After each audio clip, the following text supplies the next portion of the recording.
Hi friends, welcome to channel back to basics. अपने medical career में मैंने देखा कि बेसिक्स का बहुत लोचा हो रहा है। मतलब बेसिक्स कोई बताता नहीं है। और हमेशा से मैंने एक देखा है कि इंटर्नशिप में या फिर कहाँ पे भी काम करते वक्त अगर हमारा बेसिक अच्छा हो तो हमें काम करने में बहुत आसानी होती है। और जो भी यूजी कॉलेजेस है वहाँ पे टाइम की कम की वजह से या फिर लेक्चर्स अच्छे नहीं होने की वजह से बेसिक्स अच्छे से नहीं हो रहा है। तो इसके लिए मैंने ऐसे सोचा कि एक 10-20 ऐसे वीडियो निकालते हैं बेसिक्स पे जो हमें यूजी के लिए और नर्सिंग्स के लिए ज़्यादा अच्छे से यूज हो सकता है। तो पहली वीडियो में कैथेटर्स पे निकाल रहा हूँ। तो कैथेटर्स करते वक्त हमें तीन चार चीज़ें बहुत हमेशा सवाल पड़ते हैं कि कैथेटर करते हैं पर फिर भी यूरिन नहीं आ रही है तो क्या हुआ। या फिर डिटेंशन ऑफ यूरिन और एनुरिया में डिफ्रेंशिएट कैसे करें। या फिर कैथेटर करने के बाद कॉम्प्लिकेशन क्या क्या हो सकते हैं। या फिर रिटेंशन ऑफ यूरिन कैसे रिलीव करें।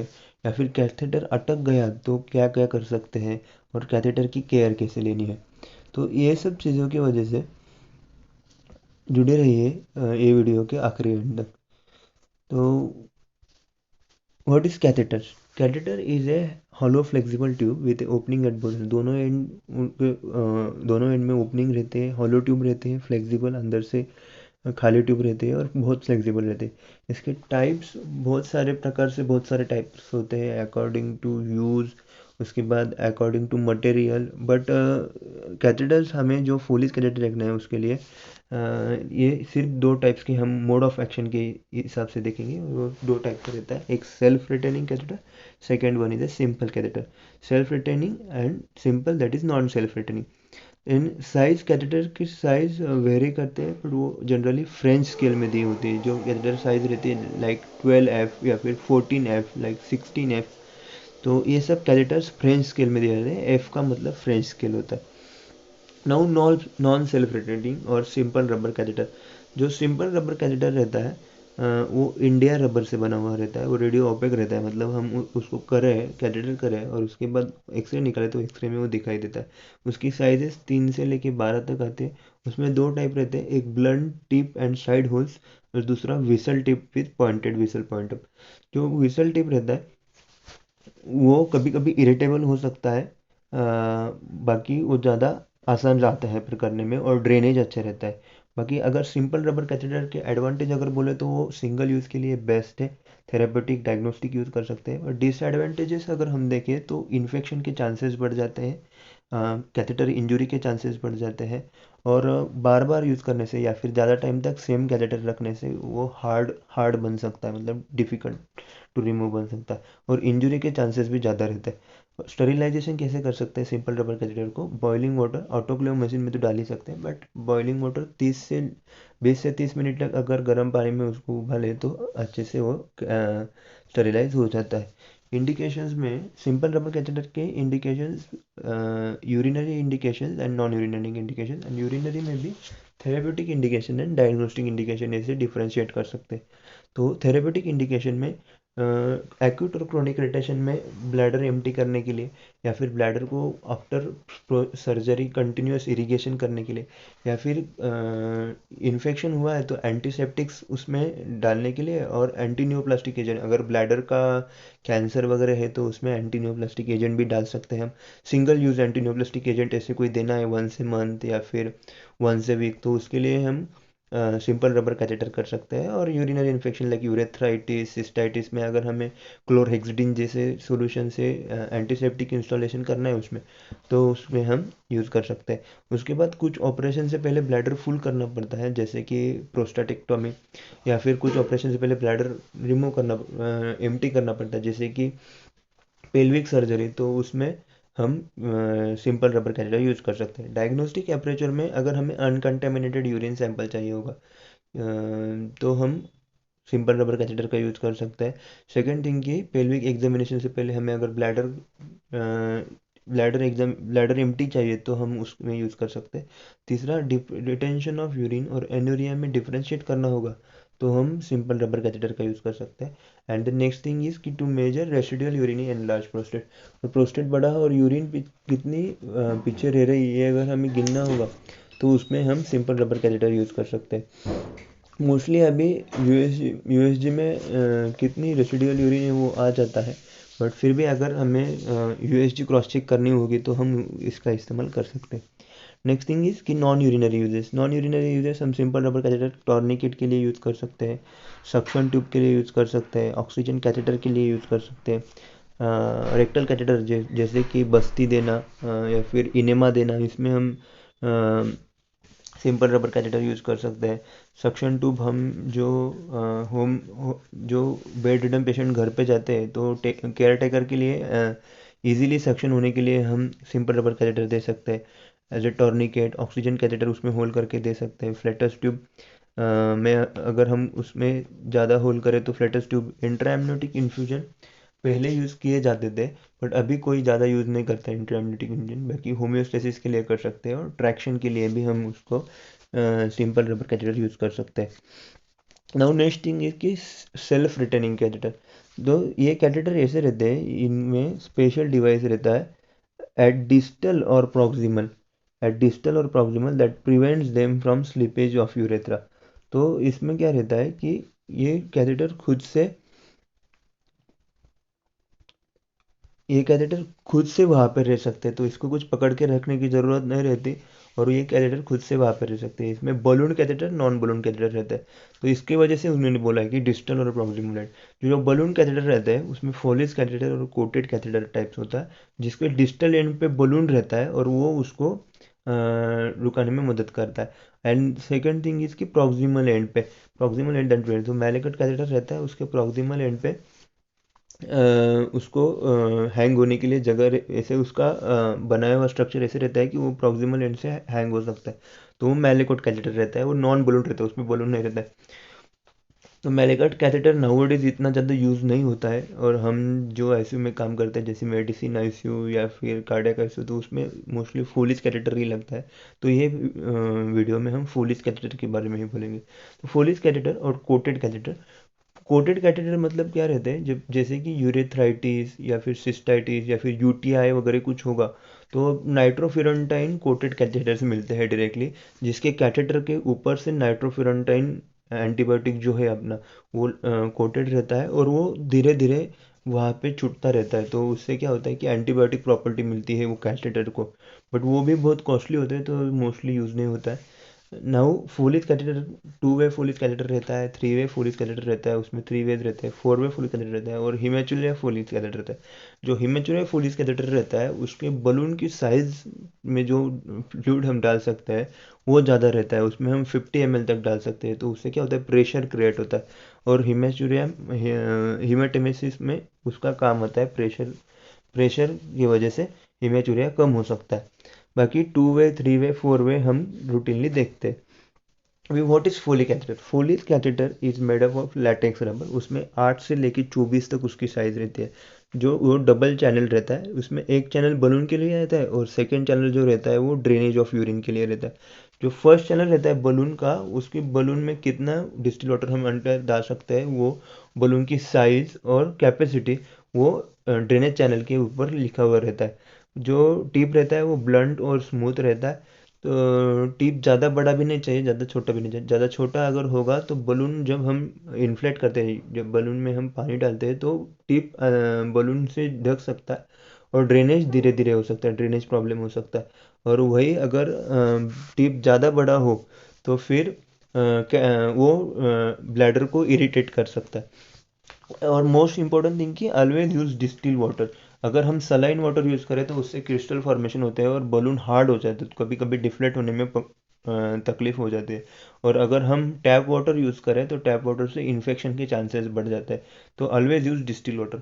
अभी फुलिस के एडवांटेजेस क्या है और डिसएडवांटेजेस क्या है। एडवांटेज ये है कि वो सेल्फ रिटर्निंग है, तो पकड़ के रखने की ज़रूरत नहीं, ज़्यादा दिन तक रह सकता है, सॉफ्ट रहता है, लेस इरिटेंट रहता है, और डिस्कम्फर्ट कम हो जाता है, और प्रोलॉन्ग पीरियड के लिए यूज़ कर सकता है, जैसे कि 2 वीक से लेके 12 वीक्स तक हम यूज़ कर सकते हैं। डिसएडवांटेज, वो ज़्यादा सॉफ्ट है वही डिसएडवांटेज है। हैंडलिंग कभी कभी डिफिकल्ट जाता है, तो कभी कभी इंसर्शन डिफिकल्ट जा सकता है और कोलैप्स हो सकता है वो। No, what are the indications of Foley's catheter. अभी सिंपल रबर कैथेटर के जैसे इसके थेरापेटिक और डायग्नोस्टिक यूरिनरी में नहीं है। ये always it is always therapeutic because it is costly and we can use for a single time use. So ये डायग्नोस्टिक नहीं रहता है, ये थेरापेटिक ही रहता है। तो टू एम्प्टी द ब्लैडर, मतलब एक्यूट और क्रोनिक रिटेंशन में अगर ब्लैडर एम्प्टी करना होगा तो, या फिर कोई भी सर्जरी के बाद पोस्ट ऑपरेटिव में हमें अगर ब्लैडर एम्प्टी रखना है, कंटिन्यू ब्लैडर रिटेंशन नहीं होना चाहिए, तो हम पोस्ट ऑपरेटिव यूज़ कर सकते हैं। नेक्स्ट थिंग कि कुछ कंडीशंस ऐसे हैं जैसे कि शॉक, जिसमें हमें इनटेक आउटपुट कंटिन्यू बैलेंस रखना पड़ता है, जैसे कि डेंगू या फिर सेप्टिक शॉक या फिर लिवर सिरोसिस या फिर कार्डियक फेल्यूर। ये चीज़ में हमें इनटेक आउटपुट मेंटेन रखना पड़ता है, ज़्यादा इनटेक ना हो और आउटपुट कंटिन्यू मेजर करना पड़ता है, तो ऐसे चीज़ में हम फुल यूज़ कर सकते हैं। नेक्स्ट थिंग कि न्यूरोजेनिक ब्लैडर जो डिसऑर्डर्स होते हैं या फिर यूरिनरी इनकंटिन्यूस होता है, जिसमें समझता नहीं है और यूरिन हो जाती है, बेड बेड पास हो जाते हैं, तो उसमें हमें फोलिस कैथेटर यूज़ कर सकते हैं। कुछ ऑपरेशन जो ऐसे रहते हैं जैसे कि प्रोस्टेट और यूरेथ्रा, इसमें हमेशा ब्लैडर एम्प्टी रखना पड़ता है हमें, तो उसके लिए भी मतलब पोस्ट ऑपरेटिव ही इसका इंडिकेशन होगा, पर इसमें हम फोलिज करके रख सकते हैं। नेक्स्ट थिंग कि हीमोस्टैटिक के लिए हम फोलिज यूज़ कर सकते हैं। उसके बाद इरिगेशन और साइटोटॉक्सिक ड्रग एंटीसेप्टिक्स अगर हमें अंदर डालने हैं, जैसे कि प्रोलॉन्ग पीरियड के लिए 6-7 दिन हमको इरिगेशन करना है, या फिर उसमें एंटीबायोटिक्स डालने हैं, या फिर हमको कंटिन्यू एंटीसेप्टिक्स डालने हैं जैसे कि क्लोरोहेक्सिडिन, तो 7-7 दिन हम सिंपल रबर कैथेटर तो नहीं करेंगे, उससे इन्फेक्शन के चांसेस और बढ़ जाएंगे, तो इससे अच्छा है कि हम फोलिज करेंगे वहाँ पे। नेक्स्ट थिंग कि यूरिनरी कंटेमिनेशन प्रिवेंट करने के लिए, जैसे कि बेड सोर्स हो गए हैं, या फिर कुछ पेल्विक सर्जरी हो गई है, या फिर बड़े बड़े वुंड्स हो गए और यूरिन से वो ज़्यादा ख़राब हो सकते हैं, तो ऐसे कंडीशन में हम फोलिस करेंगे। और सुप्राप्यूबिक कैथेटराइजेशन, मतलब हमें सुप्राप्यूबिक कैथेटर करना होगा तो वहाँ पे फोलिस करते हैं। नॉन यूरिनरी यूजेस अभी कम हो गए, एक्स्ट्रा एमनियोटिक इन्फ्यूजन पहले इथैक्रेडिन का देते थे एबॉर्शन के लिए, पर जो अभी कोई यूज़ नहीं करता, अभी फुल टाइम नॉर्मल डिलीवरी करते हैं डायरेक्ट पिटोसिन और वो लगा के, और हीमोस्टेसिस के लिए। पर मोस्टली नॉन यूरिनरी यूजेस कम है, और नॉन यूरिनरी यूजेस आप होमवर्क के लिए भी ले सकते हैं। अभी लाइफ ऑफ कैथेटर 2 वीक से लेके 12 वीक्स तक रहता है, मतलब कुछ सिलिकॉन कैथेटर है जो 12 वीक्स तक रहते हैं, और जो सिंपल फोलीज है जो हमें राइट अपर कॉर्नर में दिख रही है वो 2 वीक्स तक रहते हैं। अभी जो राइट अपर कॉर्नर में जो फोलीज हमें दिख रही है वो मोस्ट कॉमनली यूज़ होती है, जिसमें 2 चैनल है, एक बलून पोर्ट है और second is urine drainage port है। जिसको यूरिन बैग लगती है वो यूरिन ड्रेनेज पोर्ट है, और उसके साइज लिखी हुई है फ्रेंच स्केल में, और कितना फ्लूइड अंदर डालना है वो भी लिखा हुआ है। कितना फ्लूइड अंदर डालना है वो बलून पोर्ट पे लिखा हुआ है। और वो फ्लूइड डालने के बाद राइट अपर कॉर्नर में हमें समझता है कि बलून इन्फ्लेट हो जाता है, और वो कैथेटर वापस सेल्फ रिटर्न हो जाता है और कैथेटर फिर बाहर नहीं निकलता। तो ये हुआ 2 वे फोलिस कैथेटर। अभी जो लेफ्ट साइड में दिया है वो 3 वे फोलिस कैथेटर है, उसमें 2 पोर्ट्स तो सेम रहते हैं, urine drainage port, second is a balloon port. जो थर्ड पोर्ट जो रहता है, जो हमें यहाँ पे दिखने को मिला है, वो फ्लशिंग मीडियम रहता है। वो वो किसके लिए यूज़ कर सकते हैं हम कि इरिगेशन के लिए यूज़ कर सकते हैं। हमें कंटिन्यू कुछ ऑपरेटिव्स के बाद कंटिन्यू फ्लूइड देना है, कंटिन्यू इरिगेशन करना है, या फिर हिमेचुरिया के बाद कंटिन्यू इरिगेशन करना है, तो ऐसे कंडीशन में हम इरिगेशन कैनुला यूज़ कर सकते हैं। तो उसमें ड्रेनेज पोर्ट भी होता रहता है, बलून पोर्ट भी है, और कंटिन्यूस इरिगेशन भी दे सकते हैं हम, तो हमें इनटेक और आउटपुट कंटिन्यूसली मेजर करता है, उसमें भी बलून रहता है। Now fourth, the right up lower side में जो हमें दिख रहा है वो उसमें 4 चैनल है। तो जो फोर्थ चैनल रहता है वो एंटीबायोटिक इंस्टिलेशन के लिए रहता है। तो इसमें क्या होता है कि कुछ इन्फेक्शियस यूटीआई बेटा है, या फिर हमें ऐसी कंडीशन है कुछ जिसमें इन्फेक्शन भी नहीं होना चाहिए पर हमें कंटिन्यू इरिगेशन भी करना है, तो उसमें 4 चैनल लगते हैं। तो इसमें 4 चैनल रहते हैं। ये जो सबसे ऊपर का दिख रहा है वो बलून पोर्ट है, और जो यहाँ का दिख रहा है, जो मेन जो दिख रहा है वो इरिगेशन पोर्ट है, ये जो सबसे छोटा वाला जो दिख रहा है वो एंटीबायोटिक पोर्ट है, और ये जो लास्ट में दिख रहा है वो इरिगेशन पोर्ट है। तो ये सब चीज़ें हमें कंटिन्यूसली हम यूज़ कर सकते हैं, पर मोस्ट कॉमनली जो यूज़ होता है वो 2 वे फोलिस कैटेटर, जो कि राइट अपर कॉर्नर में। नाउ प्रोसीजर, कैटेटर प्रोसीजर करना बहुत आसान है, प्रोसीजर हम सब ने किया ही होता है, हमें प्रोसीजर सब याद रहते हैं, पर उसकी कॉम्प्लिकेशन याद नहीं रहते, या फिर उसको वो अगर गलत हो जाए तो क्या करना है वो याद नहीं रहता, पर फिर भी प्रोसीजर कैसे करते हैं, that is catheter double wrapping में कैथेटर आता है। तो आउटर रैपिंग रहता है वो यूज़ करने से पहले निकालना होता है, और इनर रैपिंग जो रहता है उसका सिर्फ अपर एंड निकालना होता है, डीप पोर्शन। और बाकी कैथेटर करते वक्त ही निकालना रहता है वो। Life of catheter simple Foley's 2 week के बाद चेंज करना होता है, और सिलिकॉन कैथेटर 12 वीक्स तक हम यूज़ कर सकते हैं। कैथेटर कब निकालना चाहिए? जो उसका ड्रेनेज पर्पज़ है वो अगर प्रॉपरली नहीं होता हो तो कैथेटर निकलना चाहिए, या फिर कैथेटर जिसके लिए डाला है वो हो गया हो, या फिर वो नहीं हो रहा हो, तो वैसे कंडीशन में हमें कैथेटर निकलना चाहिए। नाउ नेक्स्ट थिंग इज कि पेरिनियम ऑलवेज क्लीन रखना चाहिए और ड्राई रखना चाहिए, तो कैथेटर कंटेमिनेशन नहीं होता है mostly. Now pre medication and preparation. तो कैथेटर हम क्या करने वाले हैं, कैथेटर प्रोसीजर कैसे हम कैसे करने वाले हैं, वो पेशेंट को पहले ही बता देना है। तो उससे क्या होता है, हैवोक नहीं होता है। अगर पेशेंट ज़्यादा ही एग्रेसिव है, नॉट मेंटेनिंग, तो उसको हम सेडेटिव्स देके कुछ भी देके उसको सुला के कैथेटर करना पड़ेगा। उसमें देखना पड़ेगा कि ज़्यादा इंपॉर्टेंट क्या है। अगर कैथेटर करना इंपॉर्टेंट है तो we have to give sedative, हम सेडेटिव देके पेशेंट को कैथेटर कर सकते हैं। और असेप्टिक प्रिकॉशन फुल्ली फॉलो करना है, प्राइवेट पार्ट शेव करके लेना है, स्टेराइल ग्लोव्स करना है, स्क्रबिंग वगैरह करके, फिर सावलॉन से वो एरिया अच्छे से क्लीन करके एरिया ड्रेप करना है। फिर पेशेंट को पोजीशन सुपाइन चाहिए, मेल का पेनिस लेग्स आर सेपरेट चाहिए, फीमेल के नीज बेंड करके वापस लेग्स आर सेपरेट चाहिए। टेक्निक में फिर मेल का पेनिस लेफ्ट हैंड में पकड़ के स्टेराइल स्वैप से ऊपर का सब अच्छे से क्लीन करना है। फीमेल का लेफ्ट हैंड से मेजोरा सेपरेट करके अंदर से सब सेवलॉन से अच्छे से क्लीन करके लेना है। और राइट साइड से कैथेटर पकड़ना है। कैथेटर पकड़ने से पहले हमें लिग्नोजेली 2% लिग्नोजेली 5 से 10 ml अंदर इंस्टिल करनी है, और वो 2 मिनट तक रुकना है लोकल एनेस्थेटिक को वर्क करने के लिए। उसके बाद कैथेटर का पहला रैप निकल के अंदर का ऊपर का टिप निकल के, इनर रैप का सिर्फ अंदर का ऊपर का टिप निकल के धीरे धीरे कैथेटर इंस्टॉल करना है। और फिर कैथेटर अंदर जाने के बाद यूरिन आते ही कि नहीं ये देखना है। यूरिन आने के बाद बलून इन्फ्लेट करना है, जैसे कि उसकी कैपेसिटी रहेगी 10, 15, 20 ml, जितनी उसकी कैपेसिटी रहेगी उसके हिसाब से बलून इन्फ्लेट करना है। और कैथेटर वापस खींच के देखना है कि कैथेटर निकल तो नहीं रहा है ना। और कैथेटर अटक गया है तो समझ लेना है कैथेटर अच्छे से हो गया। नेक्स्ट थिंग कि कैथेटर करने के बाद कैथेटर हमेशा थाई पे बांध के रखना है, क्योंकि क्योंकि क्या होता है कि अगर कैथेटर हम थाई पे बांधे नहीं और पिस्टन इफेक्ट होता है, कैथेटर अंदर बाहर होके यूरेथ्रल अल्सर हो सकता है, यूरेथ्रल रप्चर हो सकता है, या फिर रप्चर होने के चांसेस कम है पर यूरेथ्रल इन्फेक्शन ज़्यादा हो सकता है। तो ये सब चीज़ें रोकने के लिए कैथेटर को हमेशा थाई पे बांध के रहना है।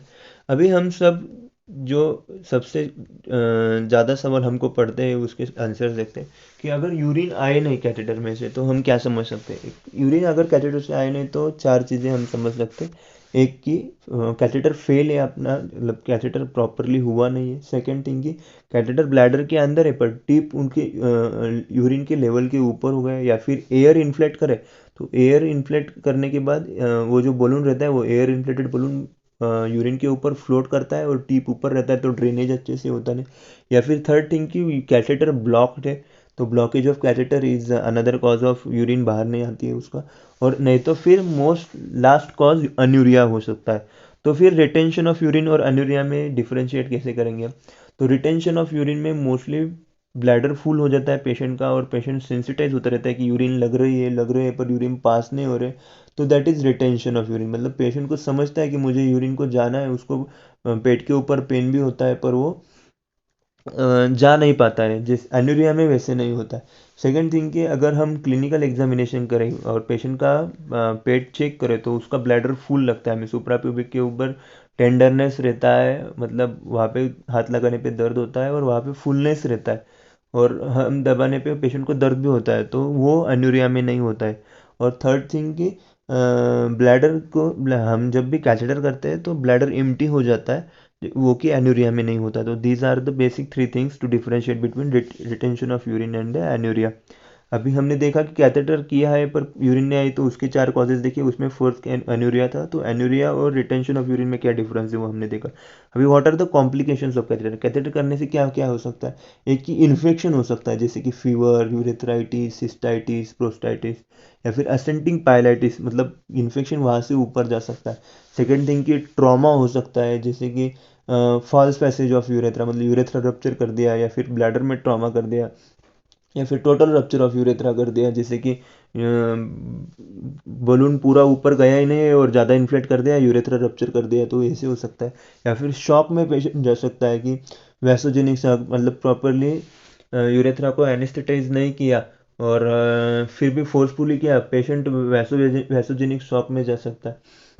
या फिर सडन कैथेटर क्रोनिक रिटेंशन था कैथेटर को, मतलब 1 लीटर या फिर ज़्यादा से यूरिन अंदर ही फंसी हुई है, बहुत देर हुआ यूरिन बाहर नहीं निकली है, ब्लैडर फुल एकदम, और हमने कैथेटर किया और सभी की सभी यूरिन हमने निकाल दी। तो पेशेंट वही बहुत बार ऐसे कभी कभी हाइपोवोल्यूमिक या वैसोजेनिक शॉक में जाता है, कभी कभी इसके वजह से रीनल फेलियर हो सकता है। मतलब क्रोनिक रिटेंशन में हमेशा याद रखना है कि धीरे धीरे यूरिन निकालने। नेक्स्ट थिंग की एक्सटर्नल यूरेथ्रल मेटर्स का स्ट्रक्चर हो सकता है या फिर स्ट्रक्चर ऑफ यूरेथ्रा भी हो सकता है। अगर हमें what to do in relieve the retention of urine, catheter कर रहे हैं और यूरिन भी फिर भी नहीं आ रही है पर रिटेंशन ऑफ यूरिन ही है, ये हमने अगर कंफर्म कर दिया तो पेशेंट को रीएश्योरेंस दे सकते हैं। हॉट वाटर बैग्स वहाँ पे पेट के ऊपर रख सकते हैं या फिर हॉट हिप बाथ दे सकते हैं, या फिर पेशेंट को बाथरूम में ले जाके टैप वाटर चालू कर सकते हैं, या फिर कुछ ड्रग्स दे सकते हैं, सिडेटिव्स दे सकते हैं। कुछ हिस्टेरिक पेशेंट रहते हैं उनको सिडेटिव्स देने के बाद यूरिन पास हो जाते हैं। अभी यूरिन पास हो गए है और अभी हमें कैथेटर निकालना है पर कैथेटर अटक गया है। कुछ पेशेंट आते हैं ऐसे कि कैथेटर नहीं निकल रहा है और हमने बलून डिफ्लेट करके देखा पर नहीं हो रहा है, तो उसके उसमें हम क्या करेंगे? तो क्या करेंगे, पहले एक वाल्व कट करके देखेंगे और जो बलून की ये रहता है उसमें सिरिंज डाल के डिफ्लेट करने की कोशिश करेंगे। वाल्व कट करेंगे और जो बलून का चैनल हमें दिखता है उसमें छोटा सा, तो उसमें सिरिंज डाल के डिफ्लेट करने की कोशिश करेंगे। पर फिर भी उससे भी अगर नहीं हुआ तो हम क्या करेंगे कि जो कैटेटर है वहाँ से 4 सेंटीमीटर, मतलब जो नीचे का एंड है हमारा यूरेथ्रा का जो एंड है वहाँ से 4 सेंटीमीटर ऊपर या फिर 5 सेंटीमीटर ऊपर हम कट करेंगे, और फिर वेट करेंगे कि उसमें से वाटर ड्रेन हो रहा है क्या। अगर फिर उससे भी अगर नहीं हुआ, मतलब उससे भी बलून डिफ्लेट नहीं हुआ और फिर भी नहीं हुआ, तो हम पैराफिन इंजेक्ट करेंगे बलून बलून पोर्ट में, पैराफिन इंजेक्ट करेंगे और उससे क्या होता है कि बलून फूट जाता है और कैथेटर हम निकाल सकते हैं। कुछ कुछ लोग ईथर भी यूज़ करते हैं। ईथर का कुछ बुक्स में ऐसे दिया है कि ईथर करने पे बलून फूट जाता है और लैटेक्स जो रहते हैं, कुछ लैटेक्स के पार्टिकल्स अंदर रहते हैं और उससे कभी कभी यूरिनरी स्टोन्स के चांसेस बढ़ जाते हैं। तो ईथर यूज़ कुछ कुछ यूरोलॉजिस्ट फिर भी ईथर यूज़ करते हैं, तो वो हमें ध्यान रखना है, और ईथर और पैराफिन यूज़ कर सकते हैं। अगर उससे भी नहीं हुआ तो स्टाइलेट मिलता है गाइड वायर के जैसा, वो हमें क्या करना है, बलून चैनल से डालना है और निगोशिएट करना है ब्लॉक को, और बलून को पंचर करना है, तो उससे हम कैथेटर निकाल सकते हैं। पर फिर भी अगर उससे भी नहीं हुआ तो हम क्या कर सकते हैं, एक स्पाइनल निडल ले सकते हैं 19 नंबर का, और वजाइना से या फिर रेक्टम से या फिर सुप्राप्यूबिकली हम क्या कर सकते हैं, बलून को पंचर कर सकते हैं। अगर उससे भी नहीं हुआ तो हम क्या कर सकते हैं, एक सुप्राप्यूबिक पंचर अल्ट्रासोनोग्राफी की मदद से, अल्ट्रासोनोग्राफी मदद से अच्छे से विजुअलाइज करके सुप्राप्यूबिक पंचर कर सकते हैं। अगर उससे भी नहीं हुआ तो लेप्रेटोमी करनी पड़ेगी। तो ये सब चीज़ें हम कर सकते हैं। नाउ नेक्स्ट थिंग इज कि कैथेटर केयर कैसे लेना है। तो कैथेटर की ड्रेसिंग हमेशा रोज़ चेंज करनी है। कैथेटर का जो मतलब प्रीप्यूस एंड ग्लांस रहता है मेल्स में, या फिर वल्वा जो रहता है वो अच्छे से सेवलॉन से हमेशा क्लीन करना है। एक्सपोज कैथेटर भी सेवलॉन से क्लीन करनी रहती है। या फिर बिटाडिन ऑइंटमेंट कैथेटर के नियर एक्सटर्नल मेटर्स के पास में लगाना चाहिए। या फिर bag should not be disconnected at any cost, bag disconnect नहीं करना चाहिए। या फिर यूरिन सेंसिटिविटी भेजना चाहिए। और फोलीज सिंपल, अगर फोलीज होगा तो 1 वीक के बाद चेंज करना चाहिए। तो ये सब चीज़ें हम कैथेटर में कर सकते हैं। तो मैं समझता हूँ कि आपके नॉलेज में 1% भी अगर कुछ गेन होगा या फिर आपको अच्छा लगा होगा तो मैं समझता हूँ कि ये वीडियो से जो मुझे चाहिए वो मुझे मिल जाएगा। Thank you so much.